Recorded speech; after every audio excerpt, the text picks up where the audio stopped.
I'm looking forward to helping as many people as I can to know that your life does not end with amputation. All you have to do is get used to your new body and find out what your new body can do. Hello, everyone. I welcome you to the We're Not Stumped podcast. Today, I not only welcome you, I welcome my guest, Stevia Walker. Like me, Stevia is missing her right hand. But unlike me, she lost her hand in adult life. She is kind enough to share her story on this podcast for you, as well as a great organization called the Dallas Amputee Network. But first of all, I just want to thank Stevia. Thank you so much for taking the time out of your day to be on the We're Not Stumped podcast. I'm honored to be here. Thank you so much for having me. I'm looking forward to learning even more about you because we've had a couple great conversations already. But just so the audience knows a little bit more about you, we always start the podcast with a segment I call In Your Own Words. So I'd love the audience to learn more about you. My name is Stevia Walker. I am a mother, a grandmother, um, a Girl Scout leader. I I don't really, that's all I've got. That's my new life now after my amputation. Well, there's a lot to that. And then when you told me it's just today that you were in the Girl Scouts and you're a leader there, I wanted to learn a little bit more about you. But you'd also talked about your journey to becoming an amputee who's missing her right hand. So how did that all transpire? I thought that was I don't want to, interesting is never a good adjective when I hear stories like this, but it helps others know what you have gone through. So what is the story of your amputation? Well, in October of 2021, I had attended the Dallas County Fair for the very first time. I went with my sister. We got home. Um, I parked my car at her house and I was driving to get my son for dinner. I made it 2 streets away. I am stopped at a red light in the left-hand turning lane, awaiting for the light to turn green, when I heard squealing tires, and I whipped my head to my left as a 65 Chevy pickup loses control, drives across the grass median. And it looked like he was coming in my windshield. So I literally put both feet on the brakes and stood up and put my hands in front of my face as he just turned and took out the whole front end of my car. He didn't hit another car, not the one in front of me, not the two to my right, just me. And he kept going until his truck stopped. I ended up requiring to have my cervical spine fused. So C3 and C4 fused together. And then I required right rotator cuff surgery. So I had rotator cuff surgery, and in recovery, my hand shriveled up. It turned purple. It locked, and I was never able to use it ever again. And I'm right hand dominant. Yeah, I know you were saying that it is your right hand that you lost and you were right-handed, so that's got to add another layer of complexity. I had never heard of that happening through surgery. Unfortunately, it's probably something that happens, what, 0.5% of the time, and unfortunately it happened to you. But you said there was a lot of pain involved in that as well. Yes, it was a condition they refer to as complex regional pain syndrome. And that just, again, hurt quite a bit. Hurt so much that you, I don't know, we'll have to go over the time frame and I want to hear it, but you made the decision to have your amputation because you wanted to have a better life. What was that like going through that in your mind? It wasn't as hard as I thought it would be. From the moment my hand curled and turned purple, I began research. I have never just been the one to, and I hate to say this because there's medical professions in my family, to just accept their word. I wanted to know step by step what was happening to me. And as what they call the curvature of the fingers and the locking, they call them contractures. Those are permanent. There is no cure. So at that point, I decided that if I was going to have any quality of life, that I needed to pursue amputation. Just the feeling of getting dressed, touching it, it felt like somebody was roasting it with a blowtorch while somebody was squishing it with a vise while somebody was peeling the skin off of it. 24 hours a day, 7 days a week. So mentally, I'm a single mother. I couldn't Yeah. even have a conversation with my son because the pain was unrelenting. So I pursued amputation. I saw 8 doctors in 2 years, 8 doctors who said no, it was permanent. They didn't want to touch me. One doctor told me, give it 10 years. And I said, well, if it's permanent now, how less permanent is it going to be in 10 years? And he said, it's not. So I said, what's the point? Well, amputation is permanent. Okay, so is this. So I had to pick the lesser of two evils. How was I going to get on with my life? So the ninth doctor, by the time I saw this doctor, I was hardened. I sat in the waiting room. I didn't speak to anybody. I went back into the patient room and his assistant came in, nice young lady. Isha, I'll never forget her. She said, is there anything you would like for me to tell the doctor? And I said, if he's not interested in working with me, let me know. I won't waste his time and he can move on with the next patient. So Dr. Stephen Niedermeyer at North Texas Orthopedics walked in the room and he said, I need to know who was that stone hardened to just say that. And he asked me my story and I told him, and we talked about how I'd been through occupational therapy 4 times, physical therapy 4 times. I went through orthosis. We had orthosis made. You name it, I tried it and I got nowhere. So he said, okay, we'll amputate under these conditions. You have to have a psych eval. I need to know you're not crazy. You need to have a nerve conduction study. And you need to go see somebody at Hanger Prosthetics to be fitted for a myoelectric, because I also ended up with frozen shoulder. So I was never able to raise my hand. I did all those things. And December 14th of 2023, I became a right hand transradial amputee. There is so much to that story. I think one of the overriding themes, though, is you were your own advocate from the very beginning. How important is that in all aspects of your life? It's very important because I haven't always been able to advocate for myself. When I moved to Texas, I came here fleeing a domestic violent relationship. So to not be able to stand up for myself, to be able to stand up for myself was amazing. When you look back, do you still feel like you said it wasn't a difficult decision, but as you look back and think about, it's a monumental decision, really. It's a decision a lot of people can't make. How does it feel to overcome that part of your life and be where you're at right now?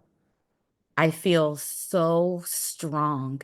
And as a Girl Scout leader, that's important because now I can teach those young ladies that no matter what you're up against, you can always succeed if you put your mind and your heart to it. Well, you're a testament to that for sure. What is it like to be a leader and have the young ladies see you as a person missing their right hand? I Love it. They don't treat me like I only have one hand anymore. Before, it was very interesting. They were very inquisitive about the prosthesis. They were kind of put off by me not wearing a prosthesis. And now they feel like if she can do it, there's nothing I can't. Yeah, that's a great life lesson right there. But you not only were leading as a Girl Scout leader, you also had a career, and that career it was in cosmetology, I believe. Certainly, you cut hair, and you're in. Yes. So I know that part has changed a little bit. Hopefully, maybe in the future with some of the things that are you're looking forward to in life. But how did that change for you with your career, with what you were doing?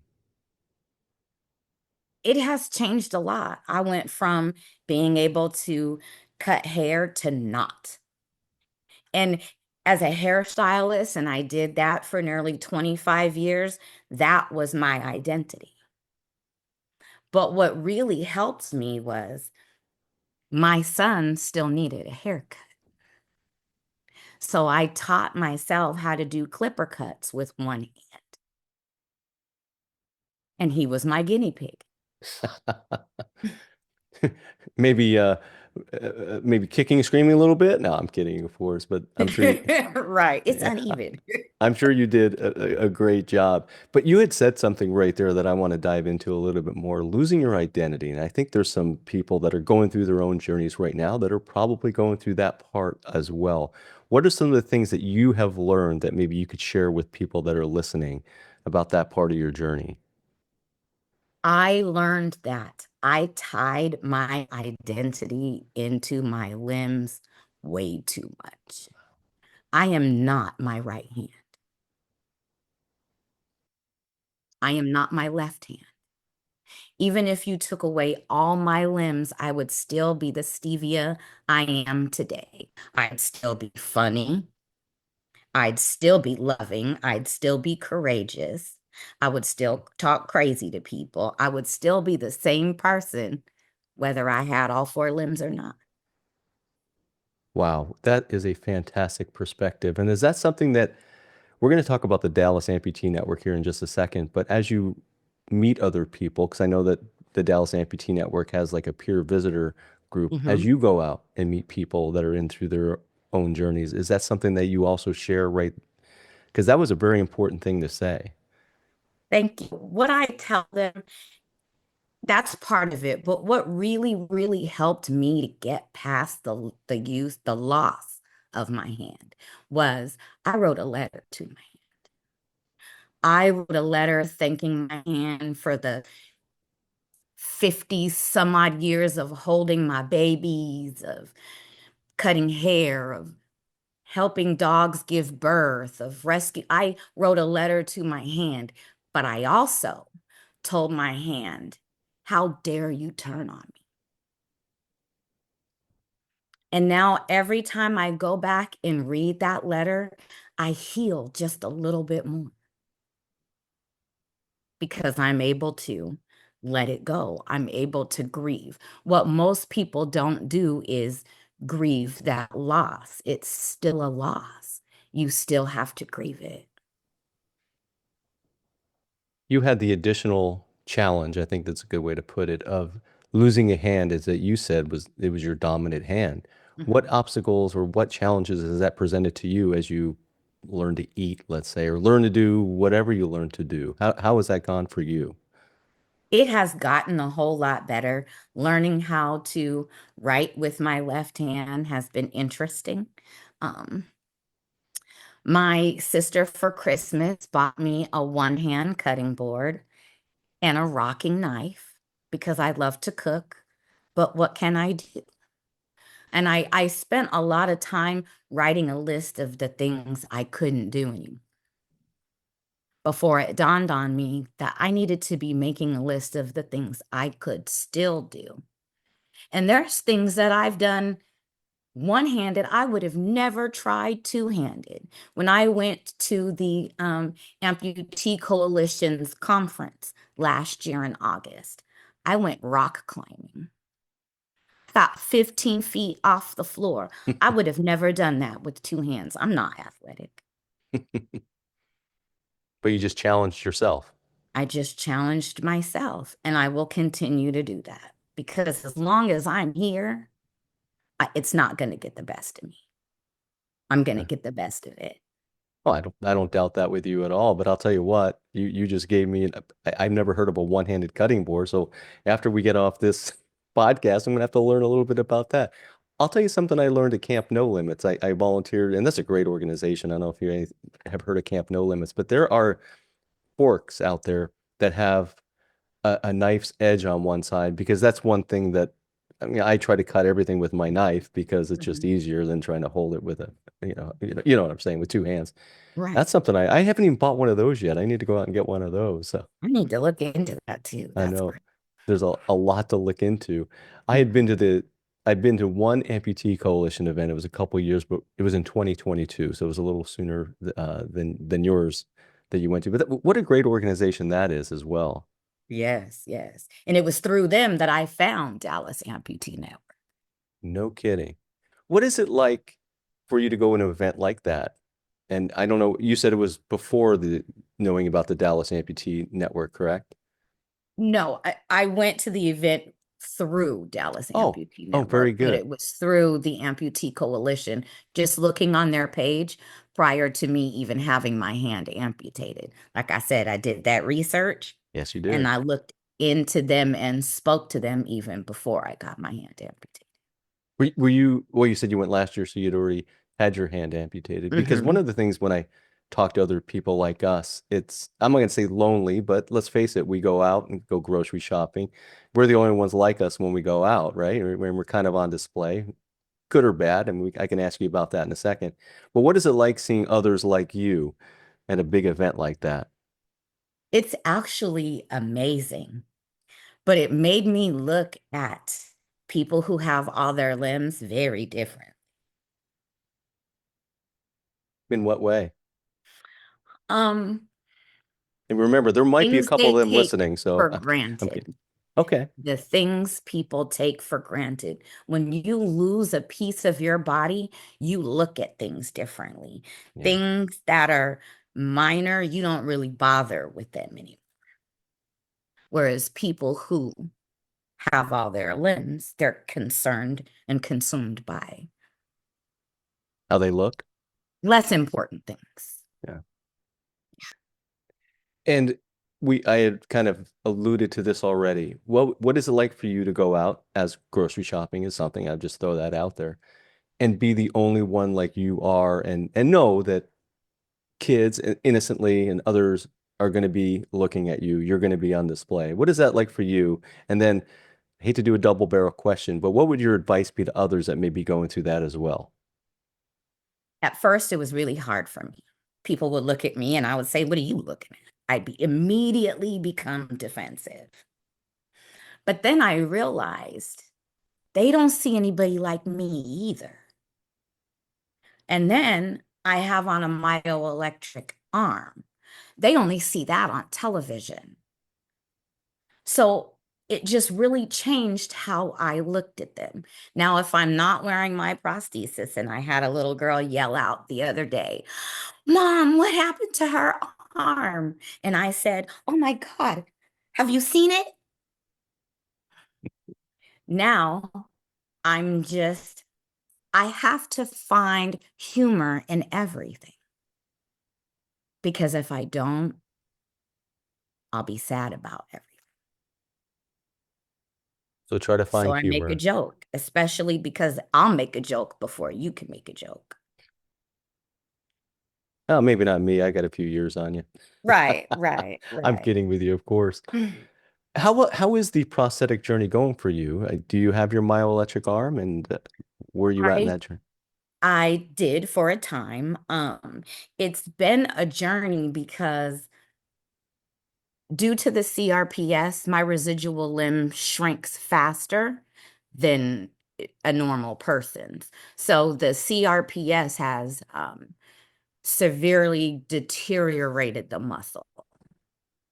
So my first socket, I had that for a month. Just taking it off and putting it back on, it shrunk. And then the second prosthesis, they had a boa for the back that kept eating the back of my arm, and that was painful, so I wouldn't even wear it. So now we went back to the drawing board, and I'll have a prosthesis. Actually, I pick her up tomorrow that won't have the boa. She'll be self-suspension with the air bladder, so it'll help me. Fantastic. And are you able to write with that? Is that something I don't know enough about No, okay. Just pick I up. wish I could. Yeah. Um, I realized that while I can hold a bottle or hold my purse or shopping, it's really a party trick. It's a party favor. I can go out and people who are inquisitive want to see me with the rotator, with the wrist rotator, or they want me to, with the finger, the middle finger trick. But Oh, is it that great doesn't, trick? right. But it doesn't really hold a spoon or a fork or a comb. And it would be interesting if they could Yeah. make the fingers move independently or even spread out, because it doesn't do that. Yeah. But now that I'm getting the myoelectric hook, I'm going to see what we can do. Well, I'm excited about that. And I'm excited to learn a little bit more about the Dallas Amputee Network. And we're going to talk a little bit more about that in just a second. But right now, it's time for our sponsor, Discount Tire. This episode of the We're Not Stumped podcast is brought to you by Discount Tire and America's Tire. And this one means a lot to me because I spent 30 years with that organization. I worked 5 years in the stores and then re-educated myself and worked in their corporate office for 25 years. And I ran vital parts of the organization like e-business, digital marketing, and even our customer experience initiatives. If you're part of the limb loss community and or part of the general disabled community, you know how difficult it can be to find meaningful employment. Discount Tire gave me a chance, so I can't thank them enough. They're sponsoring this episode and other episodes so the voices of the disabled community and the limb loss community are amplified through this podcast. But let me tell you some other things, because you're probably a consumer of tires. If you have a car, which most of you do, you're a consumer of tires. So let me tell you some of the great things that Discount Tire offers. They have free air checks, free tire safety inspections, free flat repairs. If your tire's repairable, they will repair it for free. You know why I know that? I've done thousands of those repairs myself. They will inspect your TPMS sensors. If you buy wiper blades from Discount Tire, they're going to install it for you, no charge. And of course, every tire purchase comes with free rotations, free balancing, and winter changeovers for the life of the tire. And if you're not certain about what kind of tire you need, jump online. Go to America's Tire or discounttire.com. They have Treadwell, which is the online buying guide where you can shop with confidence, and it provides transparent, unbiased tire data. And you will be able to make the best decision for you. You want to save a little time? Buy and book online. So Discount Tire and America's Tire, thank you so much for sponsoring this episode of the We're Not Stumped podcast. And everyone that's listening, do me a favor. When you need tires, go to americastire.com or discounttire.com. Well, before we broke for that great sponsor in Discount Tire, we talked about the Dallas Amputee Network. They're also known as DAN. I will only refer to it on the podcast as the Dallas Amputee Network. That way, if people are listening, they'll know how to get to that place if they want to like Google it. But if you want to go directly to the URL, it's dallasamputenetwork.org. And it's a great organization. I read quite a bit about it. What did it mean for you to meet people and to get involved with the Dallas Amputee Network? To me, it meant, so I didn't go to them for support. I didn't feel like I needed support. I felt like I needed somebody to teach me how to be an amputee. Because after all, I only know how to be somebody with two hands. Although there aren't too many other hand amputees, we still have the fact that we're missing pieces in common. And they are the biggest bunch of welcoming, loving, come here, how can I help kind of people that just really made it so much easier from the first time I walked in the door. till a year and a half later. I can't get enough. Well, you like it so much, you actually have a position with that organization now, right? You're the administrator, and correct me if I say something wrong. Let us know your position. I'm the admin person. I sit on the board of Dallas Amputee Network. And it really gave me an opportunity to see things on the opposite side because I want to learn so much. So you learned what it's like really to run any organization, but certainly one that is dedicated to the limb loss community. Must be a lot more to it than I certainly would realize. It is. And we get to help a lot of people and talk to a lot of people and just be there for people who really need somebody to talk to who is like them. Because for some reason, when we have an amputation, we feel like we're the only person in the world who has ever lost a piece of them. And then often in life, we never see another person who looks like us till we're either in a prosthetist office or we find a support group. And this support group was the support group for me. And I recommend anybody in the Dallas area contact Dallas Amputee Network. Even if you don't feel like you need support, you might be able to support somebody else. Oh, that's very well said. And I got this off the website, so correct me if I'm wrong here, but the meetings are held at Spring Creek Barbecue, located at 270 North Central XB in Richardson, Texas, from 6 to 9 on the second Monday of every month. Is that still the schedule? That's still the schedule. We So, also have some informal meetings on the third Saturday of every month at Milo Butterfingers, which and is the, on SMU Boulevard in Dallas, 5641 SMU Boulevard, Dallas, Texas. I wish I was in Texas. I'd just show up. I would just show up, and Anytime, anytime. if I happen to be there, I will. But I know that you're coming to Arizona for Hangers in Power Fest. How excited are you about that? I am super excited. I hope it's a lot like the amputee coalitions, just how friendly, how warm, how inviting, all the education. I just can't wait. I know you're going to enjoy it because, like I said, I do know some people out here in Arizona. I don't know if they're going to be involved, but Christy Atha, as an example from the Hangar, is just an amazing person. And everyone I've met through that organization has just been so fun. What is it? What motivated you, though, to become involved from the very beginning? You find out about the Dallas Amputee Network, and then you decide, hey, I want to become involved. What motivated you to do that? How loving people are. As a loving person, when you meet people who aren't loving, you want to shrivel up. But when you meet people who are loving, you want to open up. You want to give them what they give you. And I just wanted to keep spreading it. That's why I want to get out there because the more I meet, like meeting you and how you talk about everyone else there makes me want to go out and say hi. Maybe Yeah, I'll probably get out to Dallas here shortly. you should. I don't know, sometime. I used to when I worked for Discount Tire, I would get out there every once in a while. That was a lot of fun. What Well, has it been? maybe you can, I'm sorry. No, please. Maybe you can come out in November when they do their annual Legapalooza fundraiser. Okay. And what is Every that all year, about? Yeah. it is the annual charity event where we raise money for Dallas Amputee Network and to assist other amputees that we help along the way.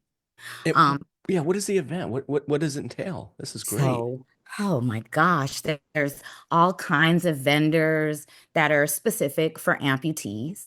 We have a silent auction. There lots of food, family. It's amazing. Okay. So Just the if energy. I was just going to say, if people are just listening to this podcast, it's certainly in the description, but I'm going to say it again, DallasAmputeeNetwork.org. If you want to learn more about Legapalooza, go learn more about it. Get involved. Go. You said it's in November?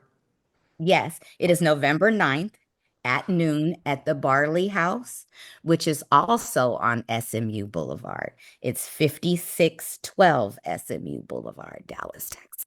Oh, wow. Yeah, I definitely want to get out there. There's no excuse. I mean, from between now and November, I should be able to get out there. I was Yeah. just at a great event. I may have been telling you about it. It was in Colorado. The Limb Preservation Foundation had a really good event. Yes. I think these are the events that mean so much to me. Like I said, I've been to the Amputee Coalition. I've gone to some Lively Limbs here in Mesa, Arizona. And to your point, people are just so loving and so ready to give of themselves to help others. It is such a close-knit community.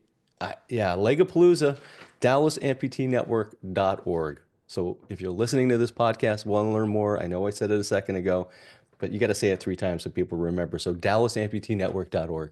Go check it out. This Yes. has been fantastic. I just want to ask you a few other questions. Certainly. One question I want to know is what is something that you realize as being an amputee that maybe you didn't know before you or yourself became an amputee? That's a good question. I did not know the intense nerve pain, that phantom limb pain and the phantom limb sensation, and being able to differentiate between the two. Yeah, that's very That interesting. was that Yeah. was a learning experience because Yep. everybody's is different, right?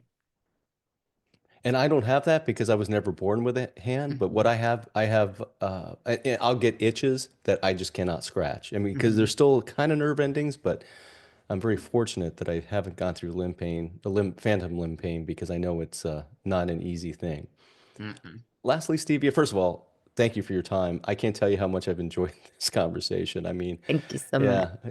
yeah, like you said, I feel like you're my old friend and I can just talk to you about anything. So thank you. I really appreciate your time. But as you move forward and as you start looking forward to the rest of your life, what are you looking forward to as you move forward? I'm looking forward to helping as many people as I can to know that your life does not end with amputation. All you have to do is get used to your new body and find out what your new body can do. Wow, great advice. Thank you so much for your time. I can't thank Thank you you so enough. much. Like I said, I want to check out Legapalooza. Maybe I can do one of those mini documentaries that I was telling you about a little earlier, do a deep dive of that. Yes. But thank you so much for your time, your personal time, not only tell your story, but help spread the word for the Dallas Amputee Network. Thank you so much for your time. Thank you for having me. Thank you for listening to this episode of the We're Not Stumped podcast. I have an ask for everyone that got to this point of the podcast. Please like, share, and subscribe. The reason is simple. These stories need to be shared. It would help it to get out there to the people that really need to hear these stories.